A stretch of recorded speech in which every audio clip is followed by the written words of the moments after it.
Good morning, everybody. How are you guys doing? Happy Wednesday. Happy Wednesday morning, 11 o'clock. It is time for my weekly live show. So it's been a while since I was actually sick last week. And prior to that, I was doing the seminar. So I didn't do the weekly live. But I'm back into the swing of things every Wednesday inside this group. I'm going live with a topic top of mind that I think will be very helpful for you to listen in and maybe take away some pieces that you can start to incorporate into your life in order to become the healthiest version of yourself with your autoimmune or Hashimoto's. So this week, I'll be talking about on Candida, the do's and the don'ts. So there is a whole thing that I've been seeing in the media lately, as well as in random conversations that I've been having with women, is that the blood sugar imbalance, the blood sugar issue um, is very prevalent again. And also the notion of going low carb and the notion of, looking at carbohydrates as something negative, and something that need to be avoided or something that is not benefiting our health with Hashimoto's. And so this is really something that ties into the topic of Candida, because Candida overgrowth has many reasons, but Candida thrives on sugar. And so I'll be going into that a little bit more during my conversation with you guys this morning. Oh, wait a second. I hope that you guys were able to hear me because I didn't plug in my earphones. Hold on.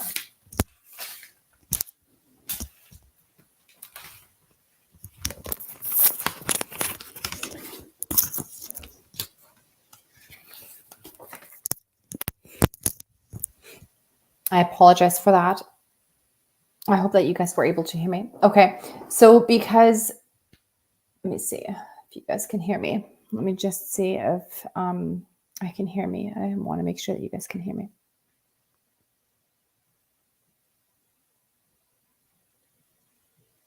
Okay, let's see if you guys can actually hear me when I speak. I'm just listening in to my own video on Facebook so I can see that you guys are hearing me.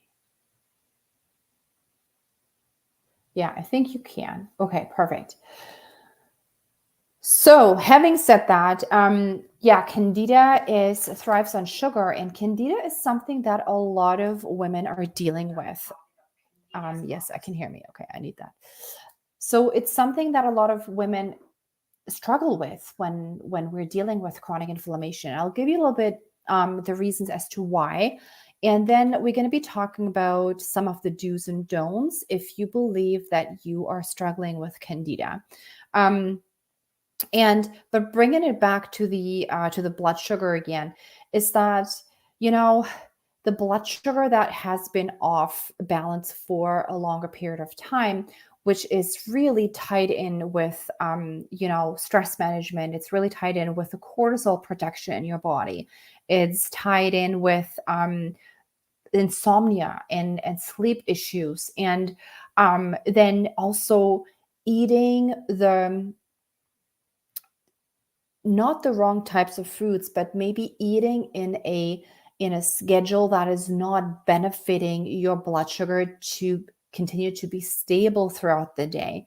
All of these things are also very much a trigger for you to be having issues in overgrowing Candida in your body.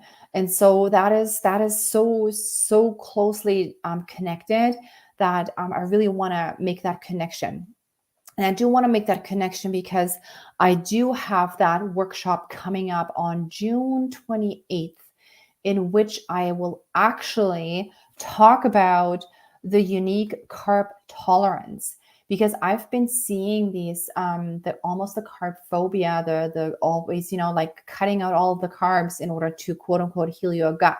But in order to heal your gut, you will actually need to expose your gut to starches and to carbohydrates so that you actually nourish your microbiome make it stronger, which will then help you to not fall into the Candida overgrowth trap long term. So it's really, really beneficial to bring in those carbohydrates for long-term health with your autoimmune and your chronic inflammation, as well as your blood sugar imbalances that you might be experiencing. And in my workshop on the 28th, I'll be actually leading you guys through on how to recognize your own unique carb tolerance, which will make it so helpful for you to understand where your levels are at and how you can safely introduce more carbohydrates, complex carbs, so that you can actually start to sustain your blood sugar levels long term, that you are becoming in tune with how your body is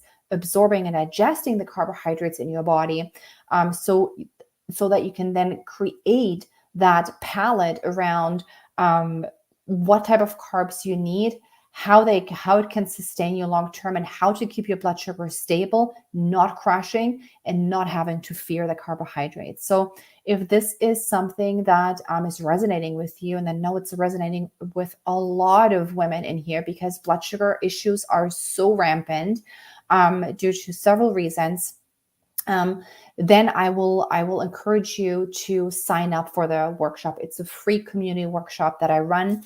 I run free community workshops in this community every month. So this is going to be on the 28th at 7 p.m. Eastern. It's free. And I also provide you with a couple of worksheets that we're actually going through together as a team on that during that workshop. Okay, so it's not just going to be a webinar, it's going to be a quote unquote workshop. So you are doing the work in terms of sketching out your own way of finding out your own unique carb tolerance to help you keep your blood sugar stable, which keeps inflammation down. So I'm super excited for that. It's going to be a really good one. And I hope to see you guys all there, because it's going to be super helpful for you on all levels. So, but today we are going to be talking about Candida. I know Candida is a hot topic. I myself had struggled with Candida for a very, very, very long time unknowingly. So I didn't know that the symptoms that I was experiencing were related to Candida overgrowth. And only for me, when I'm sorry, I'm just popping up my group in case there's any comments that I want to see. Okay. And only when I was actually, I went to a routine check with my doctor and did a PAP, and they found, it was actually on the lab test that my Candida was the amount large, the volume was bigger than normal. So that was my first connection with Candida. And I was thinking, oh, what is Candida? And I started to look into it. So what I will do today is I will just give you a quick overview of what Candida is. The symptoms of it, like there's a lot of symptoms, but the most common ones, so you can determine if that is something that you might be struggling with.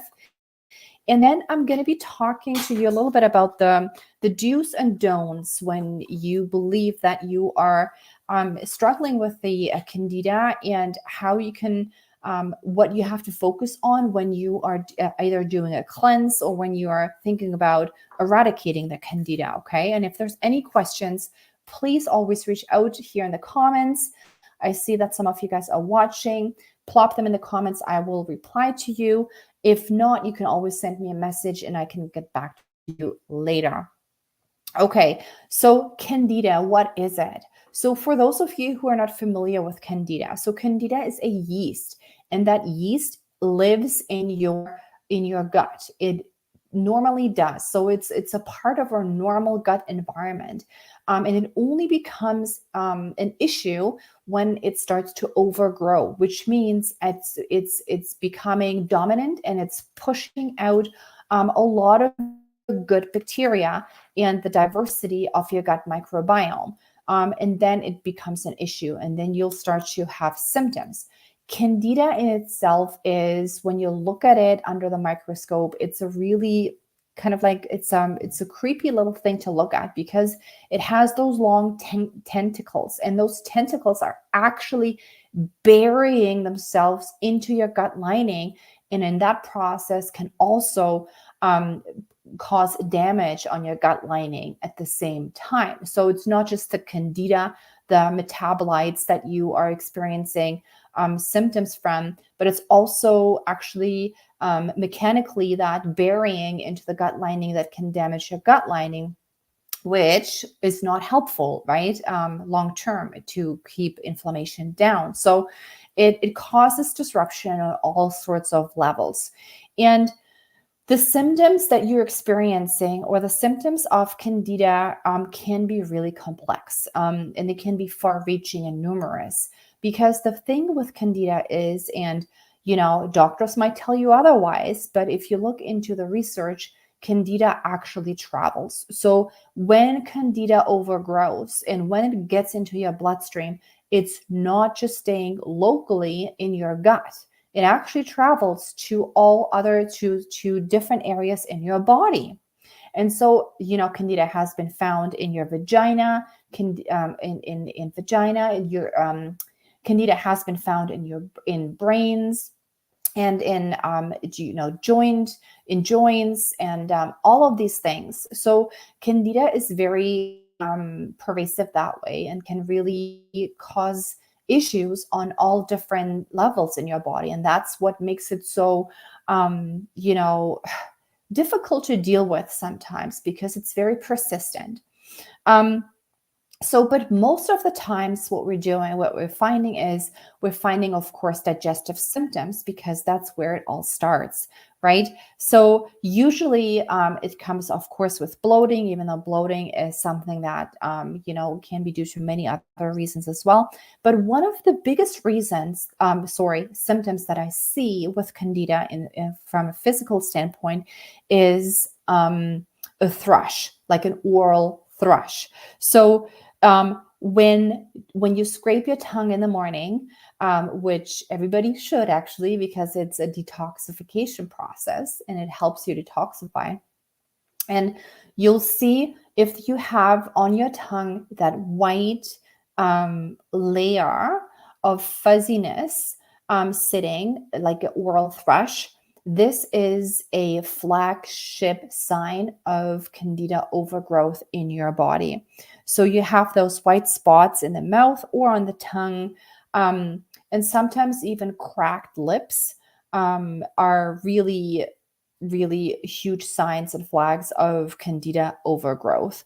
Candida loves warm and moist places. So that's my next point is frequent urinary tract infections are a flagship sign of Candida symptoms, Candida overgrowth.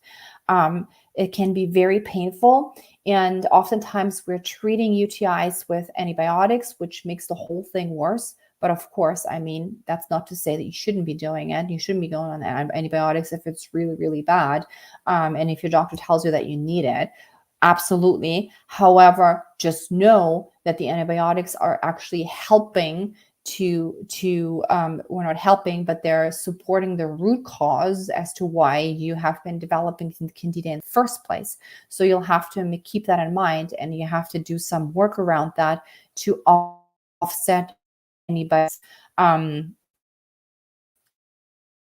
are treating your UTI. UTIs are a very common symptom of Candida overgrowth, which usually nobody tells you, right? So then there is all sorts of rashes that you're getting on your skin. So skin rashes, because Candida is starting to try to get out of your system. And so oftentimes it shows up as rashes on your body. There's also some mental symptoms that I oftentimes see, not just the physical, but also the mental things. So Candida is a really huge cause in brain fog. Brain fog is largely connected to Candida, as well as the feeling of spaced out, and also nausea. So nausea, and in combination with poor memory and brain fog and depression, all of these things can be 100% related to Candida overgrowth. Okay, so if you're experiencing the white layer on the tongue or in your mouth, you have white spots in your mouth, if you're having frequent urinary tract infections, if you are struggling with your moods, with your feeling of spaced out, nausea, poor memory, those are all flagship signs. And if you have all of these things and you put it together, then you might be dealing with Candida. From a digestive perspective, one of the main symptoms that you're experiencing that like almost everybody experiences is severe sugar cravings. Severe food cravings, specifically sugar cravings at all times. So not just in combination, not just in relation to blood sugar imbalances, when you get those energy crashes in your body, you need sugar in order to bring back the blood sugar. That is one thing. But I'm talking about severe cravings, like always wanting something sweet, always wanting some sugar, always needing more carbs, more bread, more pasta, never feeling satiated or nourished. This is a very intense sign for Candida overgrowth. Okay. So those are just really the main symptoms of Candida that you might be experiencing. And if this is you, you can reach out to me and we can, I can help you figure out if this is something that you're dealing with. Or even if you just have a couple of those symptoms, you can reach out to me and I can help you figure out if this is so typically, guys can still hear me. Yeah, here we go. Okay, I'm having some issues with my network because we've been having severe thunderstorms again this morning in Ontario. Okay, so there are some medical treatments for Candida that you can get with your doctor. There's various medical treatments to address Candida infections. And I would say for really severe cases, so severe cases in terms of even like cases like toenail fungus or fungus in general, rosacea, those are also very much linked to Candida. So if you have issues like that, then maybe you want to think about medical treatments for Candida. You don't have to, but it might be something that might be helpful for you specifically. So you might want to talk to your healthcare practitioner about that. Or let's say, or when you are having the frequent urinary tract infections, that might be something that when you want to, address the Candida, that you want to go into the medical treatments. However, what I've been finding is with persistent, with continuous efforts, we are able to clear out the Candida overgrowth with a more natural approach that can help you to not just get rid of the bacteria, but at the same time help grow your gut health. So make your gut health stronger and diversify your microbiome so that you're building a strong, resilient gut that will, stop Candida from overgrowing any other time, because truly this is what we want to achieve, right? We want to make sure that Candida is not coming back, not overgrowing again. But in order to achieve that, we'll need to make sure that we are establishing this really solid, happy, healthy, diverse gut microbiome. Okay, so it's basically always the fight for good bacteria that's happening down there. So I hope this makes sense so far. So what I was going to do is with the Candida, I wanted to give you some do's and some don'ts, okay, to look out for when you have determined that you might be dealing with Candida, and then, to understand how you can start to tackle it. So, and I will say, I'll just give you a little bit of my personal experience with it. So I suffered from candida for a very, very long time, many years prior to my diagnosis then by my doctor that it was actually there present. And it took a longer time for me to get rid of it because it was very it's a very tricky um overgrowth to get rid of. It's very resilient. So even if you go into it with botanicals, which you'll have to on a candida cleanse with certain botanicals, and you will have to rotate through those botanicals over time so that you make sure that you get the candida from all angles, because it does have that really persistent will, so to speak, in order to keep surviving. So there's not one botanical that can kill it off. It needs a combination of different botanicals in a rotating matter in order to help you with that. So you have to keep that in mind if you do want to go on a candida cleanse. Okay, so botanicals will always have to be involved, and which ones, every practitioner does it a little bit differently, has different ones, and also depending on how severe your candida actually is. So some of the do's I want you to think of dealing with candida and you're going on a candida cleanse is that you want to make sure that you are avoiding the sugar. So specifically the simple sugar for the first at least 4 to 6 weeks of your cleanse. So it's really, really, really important to stay away from the simple sugars because candida is just thriving on the sugar. It loves it. That's what it makes it, helps it grow, it nourishes it. So you want to cut off any sort of fuel that is helping candida to continue to grow. And so this might be the trickiest part of the whole cleanse because it takes a longer time to really, get candida starving. Basically, you're starting to starve the candida. However, you do not want to do the mistake in cutting out the fiber. So the fiber is something, even though fiber is, connected to complex carbohydrates, do not take out the complex carbohydrates that are feeding your good bacteria, right? This is what you want to focus on and support in order for long-term purposes, in order to be able to diversify your good bacteria, help them grow, help them move along so they can start to outcrowd the candida, what they're typically doing on their own anyways.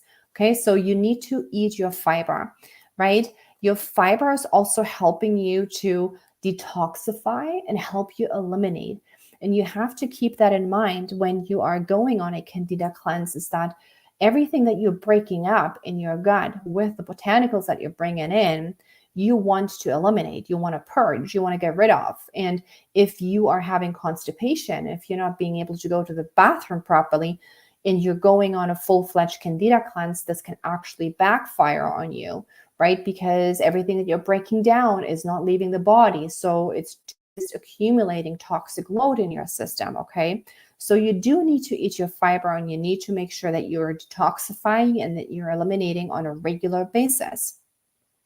Otherwise, you will experience serious trouble with having bowel movements, as well as managing your blood sugar, which is, again, so important. Um, Another thing is, in the beginning, you want to stay away from, fungi and all of these things in yeast. So in the elimination phase, you want to make sure that you're getting rid of that.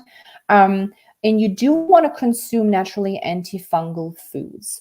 So it's very, very important that you have to increase the amount of foods that have antifungal and antibacterial properties, so that you can really oust the candida from your digestive tract. Okay, so one of them, there's a whole list that I share with in my program, but one of them that I can share with you is the coconut oil.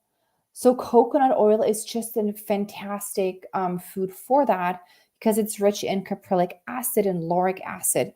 And those are really two highly antifungal fatty acids. Okay, so coconut oil is something that I love, as well as garlic. So garlic all the way. Garlic, it has that the compound. It's called allicin, and this compound in garlic allicin has an a humongous amount of antimicrobial and antibiotic properties in itself. So those are the really what two of the key foods that you can be very helpful on the Candida cleanse. What you also want to do is you want to enhance the immune system. Okay, with any cleanse or with anything that you're getting rid of, is you want to make sure that you are bringing in foods that can help maintain the immune system, because you are basically purging something out of your body that is it's affecting your immune system. Your immune system is dealing with the overgrowth on a regular basis. So you want to make sure that you keep that immune system in a good, strong place as you're going through that cleanse. Okay. And you do want to support your digestive tract. So it's super important to, as we're healing the gut, we need to make sure that we are supporting our digestion. Because as I always say, and I said that many times before, and I will say it again, is that you can eat the healthiest foods, the best foods on whatever you're working on. If your digestion is not not perfect, but if your digestion is not up to it, your absorption of the nutrients is diminished, and you will not get the full benefit of the foods that you're eating. So make sure that you're supporting your digestive tract, your stomach acid is in a good place, that you have your digestive enzymes, that you are supporting, the health of your gut lining with specific foods that I'm teaching my clients in my programs. Like all of these foods you need to bring in as you're going through this cleanse, and in general too, because it's super important to get the digestive system up on track. So those are just a few do's, as well as hydrating, of course. So you do need to drink your water. It's super important to flush things out, to keep you hydrated, keep your cells hydrated. And especially when you're detoxing, there's a lot of hydration that needs to be done. Okay, so any questions so far? I don't see any questions. Okay, perfect. So the next thing is some don'ts. Okay, so here is what you don't want to do when you're dealing with Candida, okay, and when you're starting a cleanse or actively trying to focus on getting rid of it. Do not consume sugar, specifically in the beginning. Okay, so it's so important. I've said it again. Candida thrives on sugar, loves it. So you need to completely eliminate it for a longer period of time in the beginning while you bring in all of these foods. It's just so critical. If you are not able to stay away from sugar entirely for at least 4 to 6 weeks, you can easily just hinder the progress, and you will not see any benefits, because Candida just uses it so much. You need to cut off the supply. So really, really important. You also need to make sure that you understand where to find the sugar, right? So we're talking about condiments, dressings, sauces, canned goods. All of these things are loaded with sugar. So before you get on a Candida cleanse or tackle it, make sure that you have the right products in your house so that it becomes easier and that you're in a good mindset of doing it. Number 2 is don't eat dairy, because mainly of the sugar. Oftentimes, dairy is packed with sugars, and they're difficult to digest. Dairy is oftentimes difficult to digest and can put a strain on your digestive system. So that is why I would really stay away from dairy altogether during that cleanse. Do not consume mold or yeast or products that are prone to have mold on them, such as peanuts. You got to make sure that you are, again, it's not to be extra restrictive. It's to be so that you are delivering that best possible environment to make that cleanse work for you, to be able to help your body along the way and purging it and really creating that healthy environment for your other bacteria to thrive in.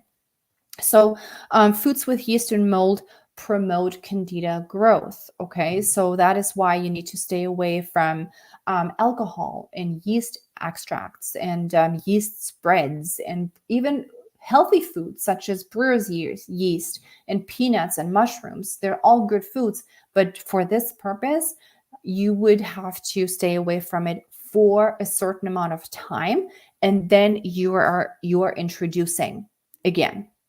um, the other thing is that do not eat refined sugars, of course. And in the beginning, I also would suggest to not consume any fermented foods.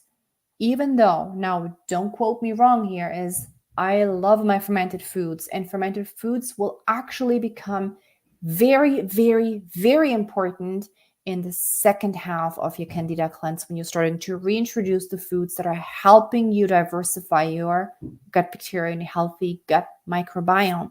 But in the beginning, when you're suffering from these symptoms and you're starting to tackle candida, the fermented foods can actually be, not beneficial for you, because it can actually promote some bloating and some digestive issues, as because your gut bacteria out of balance because of the overgrowth. And so the fermented foods can cause certain bacteria produce more metabolites, which can cause you a lot of discomfort. So I would stay away from the fermented veggies in the beginning phase of it. And the last thing I would stay away from are high glycemic fruits. So I do want to have you eat your fruits, generally speaking. Fruits are amazing food and they have so much value. But again, for this purpose of the candida, we want to make sure again that the sugar load is low. And so we know that high glycemic fruits do have a lot of sugar in it, which is not a bad thing, because in combination with the fiber and the vitamins and the minerals, it's amazing. However, for that purpose, we want to stay away from it as much as we can, just so not to, expose candida to extra sugar in our gut. Okay, so to keep that nice and cut off the sugar supply. So this is what I was going to share with you. So now you guys have a really good overview of what candida is. Just to summarize it, what it is. We didn't go into what causes it. That's a whole different topic. But candida overgrowth, the symptoms to look out for. If you're not clearing your symptoms, again, I invite you to always reach out to me. I'm here to support you guys on all levels. And then a good number of do's, what to do, and a good number of don'ts, what not to do. And again, if you have any questions around these do's and don'ts, always reach out to me. I'm always here for you. And so again, I hope this was helpful, and it'll help you to navigate the whole candida spiel a little bit better for you. On June 28th, again, my workshop is coming up all around stabilizing blood sugar, the blood sugar mastery. So candida is just so tied in with blood sugar imbalances, with high cortisol, with all of these things. So really understanding on how your body is responding to carbohydrates and responding to blood sugar, and how you can actually start to stabilize your blood sugar is going to be helpful long term for you to not having to eventually maybe deal with candida, because it's so closely connected with gut health and the blood sugar roller coaster, inflammation, and the candida taking root in your gut health because of all of these factors. So join me on the 28th. It's a free community workshop, and I'll be happy to see you there. All right, everybody. I hope that you enjoyed this video, and I will see you again next time. And I hope that you enjoy the rest of your day. Have a great day. Bye bye.